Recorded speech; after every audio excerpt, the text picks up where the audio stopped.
창세기 말씀 계속해서 함께 보도록 하겠습니다. 오늘 이 시간 모두 사랑한 데이로 함께 모였는데요. 옆에 계신 분들과 한번 인사하겠습니다. 사랑합니다. 축복합니다.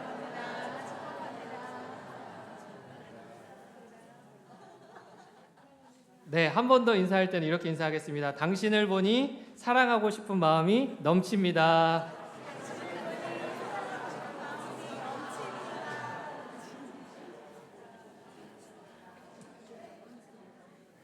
네, 오늘 인사만 하다 끝나도 괜찮을 것 같아요. 분위기가 굉장히 좋습니다.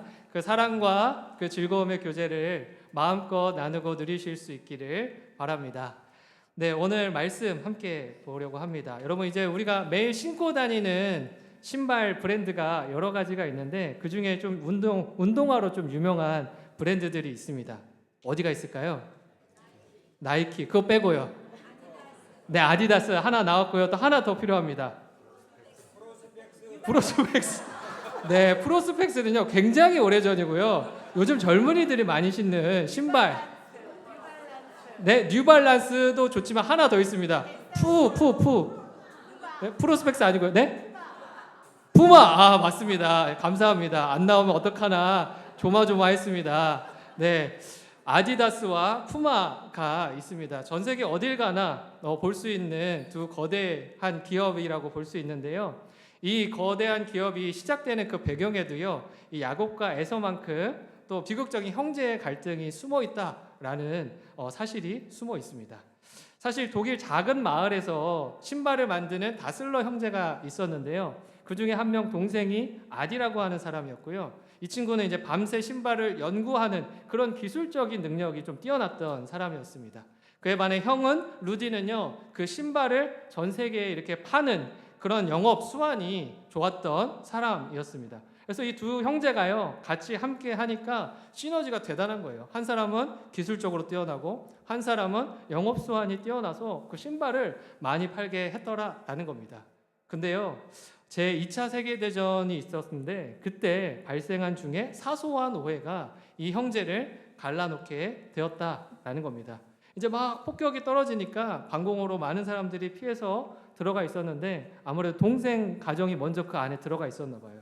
근데 이제 지나가는 연합군의 비행기를 보고 뭐라고 이야기했던 것이 그때 때마침 들어오던 형이 자기한테 하는 이야기로 오해해서 듣고 그때부터 이 형제가 갈라지기 시작했다라는 겁니다. 그래서 한쪽 형제는요 자신의 이름을 따서 아디다스라고 이야기를 퓨마와 이렇게 두 가지의 기업으로 나뉘게 되었다라는 겁니다. 그래서 동생은 아디다스, 형은 퓨마, 이렇게 두 거대 기업으로 나누어서 신발을 제작하게 되었다라는 겁니다. 그래서 한쪽에서는 아디다스만 신고 다니는 사람들의 마을의 그 공동체가 생겼고 다른 한쪽은 푸마만 신고 다니는 마을의 공동체가 생겼다라는 겁니다. 이렇게 두 공동체로 나누어서 서로 끝까지 서로가 죽을 때까지 서로 화해하지 못하고 그렇게 서로 다른 공동체로 살아가게 되었다라는 겁니다.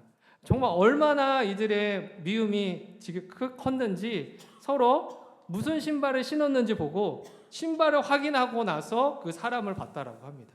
그 정도로 다름을 인정하지 않고 그 다름 속에서 서로를 증오하다가 죽게 되었다라는 겁니다. 이야기를 들어보니까 나중엔요 최근에 와서야 이제 그 외의 사람들이 기업들이 같이 무슨 연합해서 행사를 하면서 풀었다 이런 얘기를 들었습니다. 그러나 결국 이 형제들은요 한창 본인들이 잘 나갈 때에 함께 마음을 합하지 못하고 용서하지 못했다라는 겁니다. 근데 오늘 우리가 읽은 본문에서도요 이들처럼 깨어진 한 가족의 이야기를 보게 됩니다. 형의 축복을 가로채기 위해 변장했던 동생 야곱이 있었고요. 또 아들과 남편을 속이는 어머니 리브가가 있었습니다. 그리고 영적 분별력을 잃었던 이삭. 이 현장을 통해서 하나님께서 우리에게 오늘 어떤 메시지를 주고자 하시는지 함께 알아보도록 하겠습니다. 이제 오늘 본문 15절에서 읽진 않았지만 15절에서 17절을 보면요. 리브가가 굉장히 바쁘게 또 분주하게 움직이고 있는 것을 보게 됩니다. 무엇을 막 가져다가 옮기고요. 그것을 막 입히고요. 꾸미고요. 막 만들어서 주고 하는 그러한 내용들이 등장하더라라는 겁니다. 왜 이렇게 분주할까요? 리브가는요 지금 야곱에게 자신이 원하는 것을 주기 위해서 그렇게 분주하게 움직이고 있다라는 겁니다. 근데 잘 보면요, 사실은 리브가는요, 하나님의 약속을 이미 받은 사람이었습니다.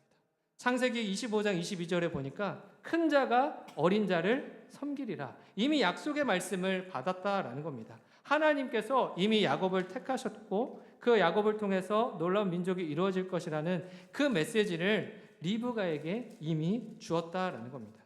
근데 이 사실을 알고 있음에도 불구하고요, 리브가는요, 무리한 속임수를 통해서 이것들을 얻어내려고 하고 있습니다. 왜 그랬을까요? 인간적인 조급함 때문이었다라는 겁니다. 하나님이 실수하시면 어떡하지? 지금 이삭이 장자권의 그 축복을 주려고 하는데 그것이 내 뜻대로 되지 않고 하나님의 약속대로 되지 않고 그것이 에서에게 넘어가면 어떡하지? 하는 그러한 조급함 때문에 이러한 일들을 행하게 되었다라는 겁니다. 그러니까 내가 지금 개입하지 않으면 이것은 하나님의 약속이 이루어지지 않을 수 있어. 이러한 조급함과 두려움 때문에 이러한 일들이 시작되었다라는 겁니다. 그런데 이러한 리브가의 모습은요, 오늘날 우리 현대인들의 모습이기도 합니다. 그럼 어떤 모습과 닮아 있냐면, 첫째는 내가 아니면 안 된다는 그런 메시아 콤플렉스에 우리가 빠져 산다라는 겁니다. 직장에서도 그렇고요, 가정에서도 그렇고요. 내가 이것을 하지 않으면, 내가 이런 일을 하지 않으면, 내가 이런 말을 하지 않으면 돌아가지 않는다. 내가 해결해야 된다. 그런 마음이 우리에게 있다라는 겁니다. 책임감을 넘어서요, 내가 아니면 돌아가지 않아 하는 그러한 생각들이 우리에게 있다라는 겁니다. 그러니까 하나님의 주권보다요, 하나님의 능력보다 나의 유능함을 더 믿고 그것을 행할 때가 있다라는 것이죠. 하지만 여러분 기억하시기 바랍니다. 하나님의 계획은요, 우리의 능력으로 되는 것이 아니다. 하나님의 계획으로, 하나님의 일하심으로 되는 것이다 라는 사실을 기억하시기 바랍니다. 또 두 번째는요, 과정보다 결과를 중시하는 성과주의가 우리를 지배하고 있다라는 겁니다. 리브가는요, 야곱이 축복을 받는다는 행위, 곧 결과를 중요하게 생각했습니다. 축복을 받는 과정에서 남편을 속였고요, 첫째 아들을 분노하게 하는 그러한 가족의 신뢰를 깨트리는 일을 행하고 있으면서도 어떤 마음이었냐면, 어쩔 수 없는 희생이야, 어쩔 수 없는 선택이야 하는 결과를 얻기 위해서 어쩔 수 없이 하는 일이다라고 스스로를 위로했다라는 겁니다. 그런데 오늘날 우리가 살아가는 사회도 마찬가지인 것 같습니다. 일단 성공하고 나면 나중에 생각하면 돼. 아니면 결과가 좋아야 하나님께 영광이 돼. 그러니까 일은 꼭 해야만 해. 이러한 생각을 가지고 우리가 살아갈 때가 있다라는 겁니다. 그러나 하나님은 어떠한 분이십니까? 결과의 풍성함보다요, 결과의 아름다움보다 그 과정의 정직함, 과정의 그 수고스러움, 그 모든 시간들을 하나님께서는 더 중요하게 보신다라는 겁니다. 그러니까 결과만 좋으면 장땡이지 라고 하는 우리의 생각과는 다르게 하나님께서는요, 걸어가는 그 모든 과정을 면밀히 들여다보시고 그것을 소중하게 생각하시더라라는 겁니다. 그렇기 때문에 우리들의 생각과 사고가 변화해야 되는 것입니다. 그리고 세 번째는요, 우리는 기다리는 법을 잊어버린 시대를 살아가고 있다라는 겁니다. 초고속 시대를, 또 혹은 광속의 시대를 살고 있다라고 이야기합니다. 그래서 우리는요, 무엇을 원하냐면 즉각적인 응답을 원합니다. 그것에 중독되어서 우리가 살아가는 겁니다. 무슨 일을 할 때도 마찬가지고요, 그것이 신앙생활 할 때도 동일합니다. 내가 기도를 하고 하나님께 요구를 했는데 당장의 상황과 환경이 변하지 않으면 어떻게 합니까? 내 방식대로 내가 준비한 것을 실행하더라라는 겁니다. 오늘 본문의 리브가가 그렇습니다. 하나님께 기도하고 무릎 꿇는 것이 아니라, 하나님께 도우심을 간구하는 것이 아니라 어떻게 합니까? 자기가 생각하고 준비했던 플랜 B의 일들을 실행하고 있다라는 겁니다.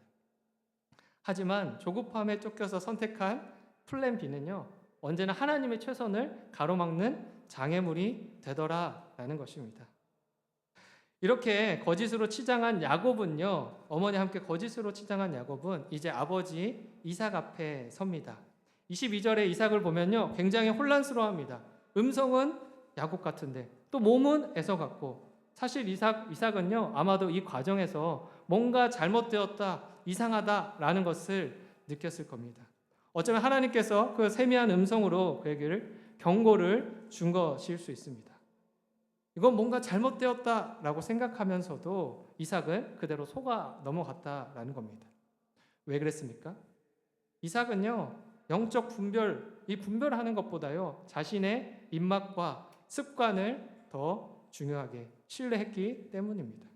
이삭은 평소에 에서가 사냥해온 고기를 너무나 좋아했습니다.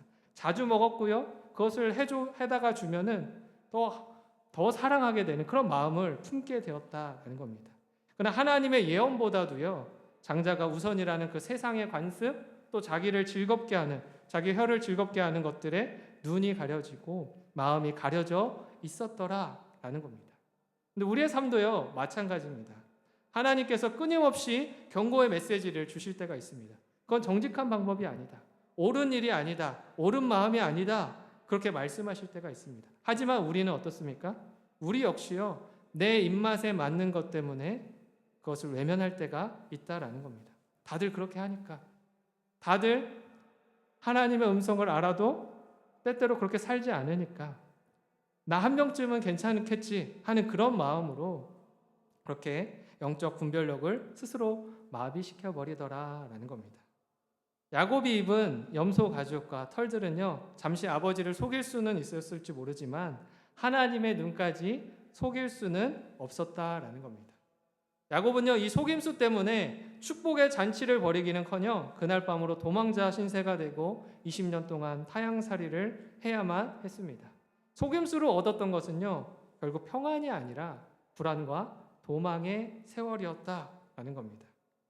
결국 야곱이 축복을 받기는 했지만 그의 속임수가 훌륭했기 때문이 아니라 그럼에도 불구하고 그를 통해 일하고자 하시는 하나님의 신실하심 때문이었다라는 사실을 우리는 기억해야 됩니다.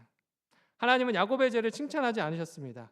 20년의 험악한 세월을 보내며 외삼촌 라반에게 자신이 했던 것보다 더 큰 속임을 당하며 살게 하셨습니다. 그러나 하나님은요, 그 과정을 통해서 모난 성격을 깎으셨고요, 속임수를 쓰는 야곱을 하나님과 겨루어 이기는 이스라엘의 모습으로 조금씩 바꾸어 가셨다라는 겁니다. 이것이 놀라운 하나님의 섭리인 줄 믿습니다. 인간은요, 실수합니다. 조급해하고 죄를 짓습니다. 하지만 하나님은 우리의 그 부끄러운 얼룩조차도 당신의 아름다운 그림을 그리는 그런 물감의 도구로 사용하시더라라는 겁니다. 하나님, 우리가 준비한 염소 가죽 때문이 아니라 우리가 비록 연약할지라도 하나님의 손이 아니면 살 수 없습니다 라고 매달리는 그 영적인 갈망을 보시고 축복의 통로로 쓰임받게 하신다라는 것이죠. 야곱이 그토록 하나님과 씨름하고 그 발을 붙잡았던 이유가 무엇입니까?